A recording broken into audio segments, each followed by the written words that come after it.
어머! 바람 부니까 더 예쁘네. 뭐래? 전국 방방곡곡 봄꽃의 향연이 펼쳐지고 있는데 그 사이로 쏟아지는 강렬한 비. 화끈거려. 무차별적인 자외선 공습에 스멀스멀 올라오는 건 기미, 주근깨, 주름 3종 세트고요. 우리가 미처 깨닫지 못한 사이 눈은 상처받고 있습니다. 봄볕에 그을려 님도 몰라보게 한다는 자외선. 며느리들을 기가 막히게 알아본다는 봄철 자외선 잡으러 지금 출발합니다. 따스한 봄햇살 아래 나무는 푸르러가고 봄꽃들의 색감은 절정을 이룹니다. 하지만 이런 꽃비와 함께 쏟아지는 건 우리를 올가매는 자외선인데요. 농사 이룬 산더미에 봄나물은 지천 이것만 선뜻 외출에 나서기가 쉽지만은 않습니다. 봄바람에 꽃비 마음껏 맞고 싶지만 마냥 이 햇살을 받을 수만은 없어요. 오죽하면 그런 속담이 있어요. 봄볕은 며느리 쬐이고 가을볕은 딸 쬐인다고. 네, 그 속담이 틀린 얘기는 아닙니다. 일반적으로 자외선은 5월과 6월에 가장 높이 나타나는데요. 그 이유는 태양이 가장 높이 뜨는 시기가 5월과 6월이기 때문에 그때 낮 길이가 가장 길어져서 지표로 도달되는 자외선의 양이 많아지기 때문에 그렇습니다. 맞서는 게 아니라 피하는 게 상책이라는 자외선. 보통 여름철 자외선은 각별히 신경을 쓰지만 봄철은 마냥 햇살을 누리고픈 마음에 자외선을 깜빡 잊고 살기 마련이잖아요.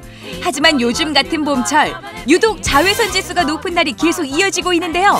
그만큼 오존층이 많이 파괴됐다는 의미입니다. 때문에 피부 질환에는 치명적인 요소로 작용하고 있습니다. 실제로 자외선은 피부과에서는 치료에도 이용되거든요. 근데 이제 자외선이 과하다 보면 첫째로는 피부 노화의 주범이죠.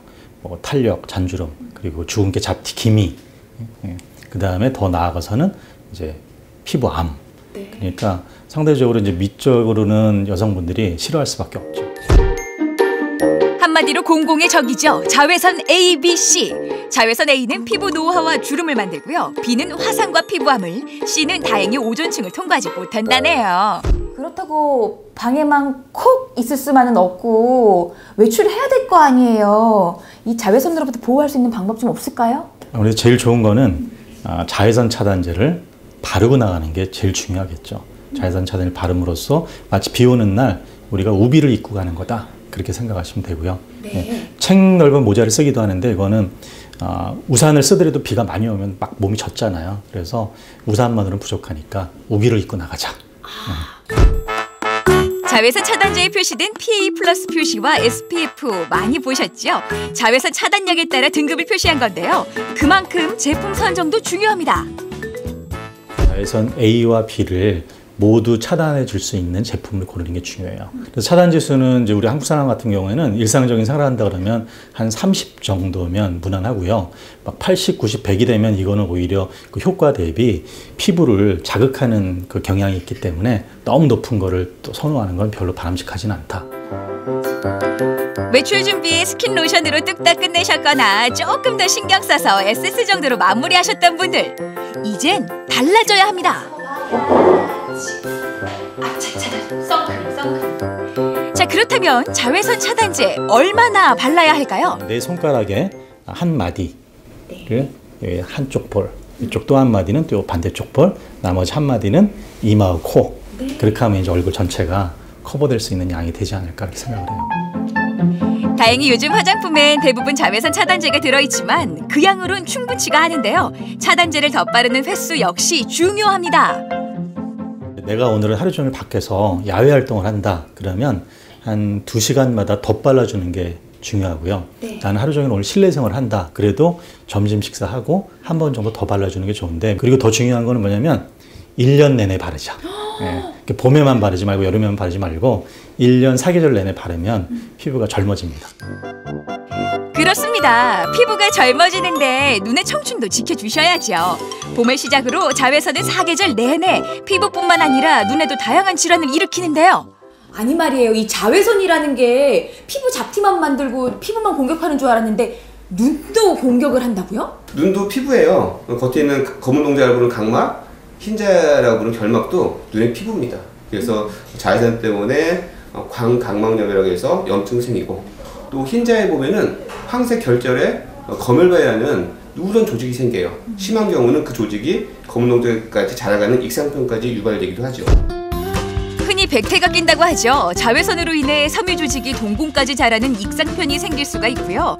노인성 질환이었던 황반변성이나 백내장도 유사히 젊은이들 사이에서는 심심치 않게 발병한다고 합니다. 이렇게 눈을 향해 무차별적인 공격에 나선 자외선. 거기에 맞서는 선글라스나 안경을 선택할 때도 효과나 색상까지 꼼꼼하게 따져봐야 한다는데요. 눈을 보호해주는 선글라스 또는 색깔이 없는 자외선 차단용 안경, 긴 창이 있는 모자를 쓰는 게 중요하죠. 그리고 어른들보다는 아이들이 이런 자외선에 또 취약할 수 있잖아요. 근데 아이들 같은 경우에 엄마들이 멋있다고 선글라스 써주잖아요. 맞아요. 근데 이게 과연 기능성인가를 꼭 확인하셔야 됩니다. 왜냐면 선글라스를 착용하게 되면 색깔이 있게 되면 동공이 커지잖아요. 그럼 더 많은 빛이 눈에 들어갈 수가 있어요. 그럴 때 자외선이 차단된 빛이 들어가도록 꼭 자외선 차단되는 안경인지를 꼭 확인하고 아이들한테 써주는 게 중요합니다. 자외선 공격이 걱정되는 또 한 곳, 바로 자동차 아니죠? 김이랑 다 올라오겠네. 아우 햇빛. 이거 어떡해. 태양을 피해 요리 숨고 저리 숨고 신문지에 겉옷까지 별의별 방법을 다 써보셨을 텐데요. 이럴 때 자동차에 딱 맞는 자외선 차단제가 있습니다. 와, 이 정도면 뭐 햇빛이 들어갈 틈이 없을 것 같아요. 어머, 썬팅이 제대로 됐네요. 여성분들이 햇빛에 나가면 자외선 차단을 바르잖아요. 네. 자동차 유리에도 이렇게 썬팅을 하면 자외선 차단이 충분히 됩니다. 햇빛에 운전을 했을 때 아늑한 운전을 할 수가 있죠. 그렇다면 그 차단율이 어느 정도나 될까요? 일반 유리와 썬팅 유리의 자외선 차단율을 비교해봤는데요. 썬팅 유리는 99%의 자외선을 차단해내는 반면 일반 유리는 겨우 1%만 막아내네요. 어머, 이 정도인데도 자외선을 99% 막아준다면 아예 새까맣게 하면 100% 막아줄 수 있겠네요? 꼭 그런 건 아닙니다. 꼭 진하다고 그래서 차단이 훨씬 더 잘 되는 거나 그런 건 아니고요. 일반적으로 요즘 만들어지는 제품들은 자외선 차단율이 밝아도 99% 이상 차단이 되기 때문에 썬팅을 하고 다니시는 것이 안 하고 다니시는 것보다는 훨씬 더 운전하는 데는 편하고 자외선 차단하는 데 유리하다고 보시면 됩니다. 네. 도로교통법상 허용되는 썬팅의 기준이 따로 있는데요. 앞면 유리와 운전자 쪽 창은 각각에 맞는 투과율을 준수해야 합니다. 어기면 20만 원의 과태료라는 거 잊지 마세요. 그리고 이왕이면 열 차단 기능까지 있는 제품을 고르는 것도 포인트입니다. 자외선 차단만 생각했는데 10가지 막아줘요. 똑똑한 소비자라면 여러 가지 기능을 꼼꼼하게 따져보셔가지고 선택하시면 훨씬 더 안전한 운전이 되실 겁니다. 눈부시게 푸르른 날의 외출도, 봄볕에 바깥로 나온 며느리도 이젠 더 이상 봄철 자외선이 두렵지 않습니다. 꼼꼼한 습관이 피부 미인을 만드는데요. 외출 시는 물론 실내에서도 늘 발라야 한다는 자외선 차단제. 바르는 양과 횟수 중요하다는 거 이제 다들 아셨죠? 독하다는 봄철 자외선. 센스 있고 현명한 지혜로 똑소리 나게 이겨보세요.